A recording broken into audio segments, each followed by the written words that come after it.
presidente, senhores vereadores, senhoras e senhores que nos assistem nessa plateia e também em suas casas, bom dia.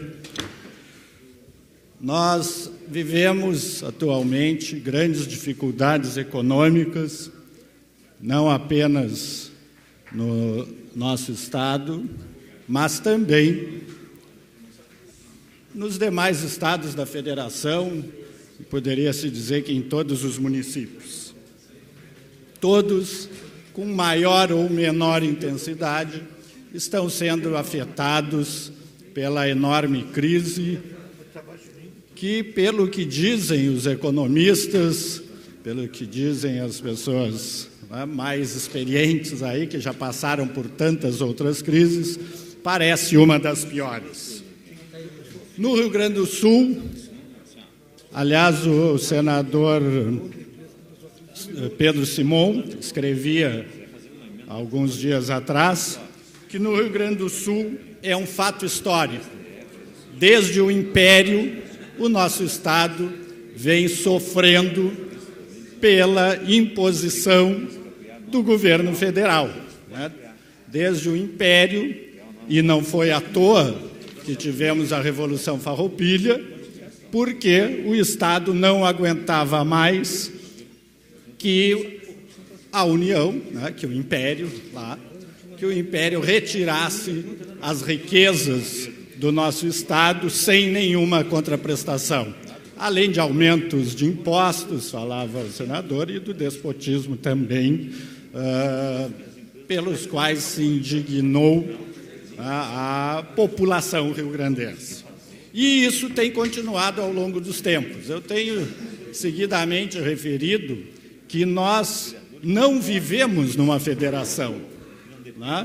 Hoje, o governo federal é o dono de tudo e os estados e os municípios ficam subjugados ao governo federal, dependendo das benesses do governo federal, que a cada vez têm sido menores e cada vez os estados têm sofrido mais com as políticas que o governo federal impõe aos estados e municípios. Os nossos recursos são levados embora e não há contraprestação e não há retorno dos investimentos que são feitos e dos recursos que são levados dos municípios e dos estados. A situação, né, de descontentamento vai se agravando, a situação fática vai se agravando, a ponto de termos hoje uma situação crítica no estado do Rio Grande do Sul, tendo que o governador, como outros tantos já o fizeram, ter que tomar atitudes antipáticas, né, à primeira vista, e atitudes que realmente ferem até direitos das pessoas, especialmente hoje dos servidores, como se tem visto. Mas nós chegamos a uma situação quase insustentável. Quase não há mais como administrar o pouco que resta de recursos aos estados e aos municípios. A União, do outro lado, além de fazer, né, como eu tenho dito, essa política de retirada dos recursos dos estados e dos municípios, não cumpre também com a lei, né, uma vez que não tem cumprido a lei que o Congresso aprovou, que reduziu o indexador da dívida e que não vem sendo cumprido pela União.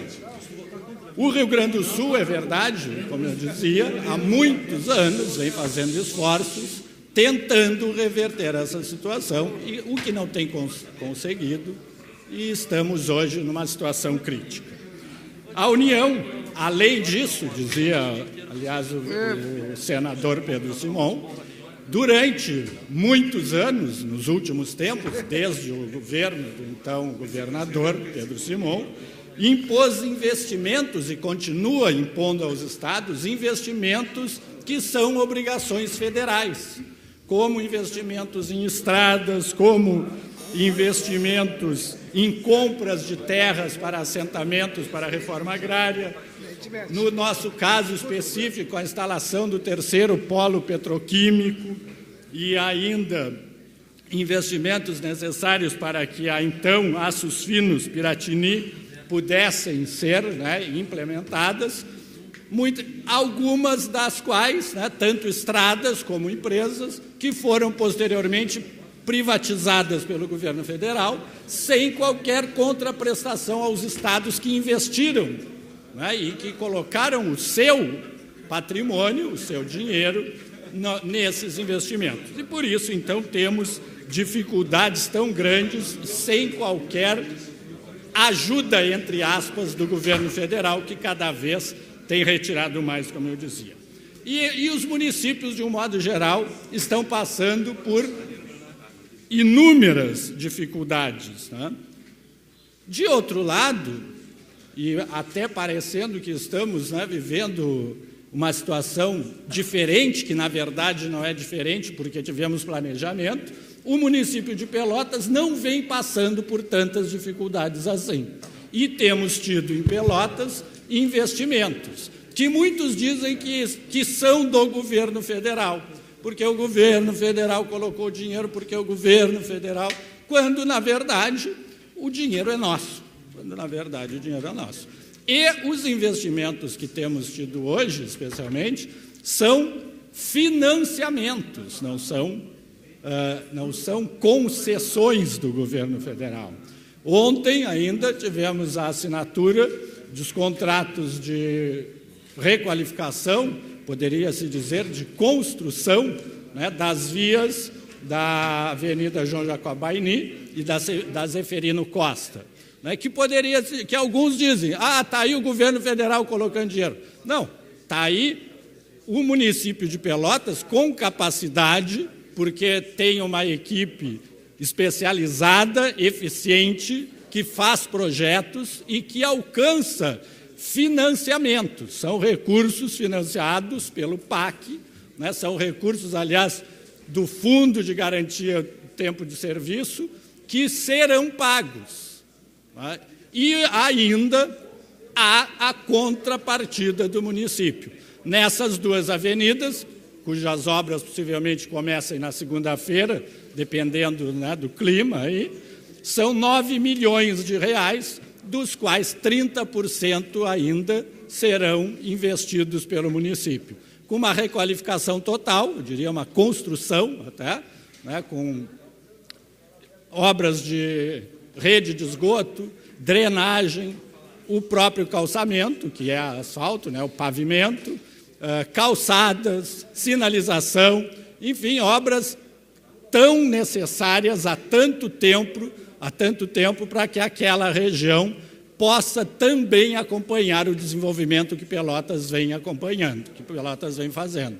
E não é à toa que até os moradores, né, estiveram presentes, aliás, ontem na prefeitura, para referendar a assinatura do contrato, e diziam que há pelo menos 30 anos, e não venha se dizer que são apenas os condomínios novos daquela região, porque aquela região é habitada e há muito tempo, né, os moradores vêm sofrendo com os problemas de dificuldade de acesso, aliás, falando em acesso, também obras de acessibilidade, né, para que as pessoas também com necessidades especiais possam também aproveitar e conviver melhor no local onde vivem. Aliados a isso, nós temos visto, e é importante referendar a importância da Câmara também nisso, uma vez que aprovou, né, as leis que garantiram a contratação desses financiamentos e também que aprovou a modificação da planta do município, né, da planta de imóveis do município,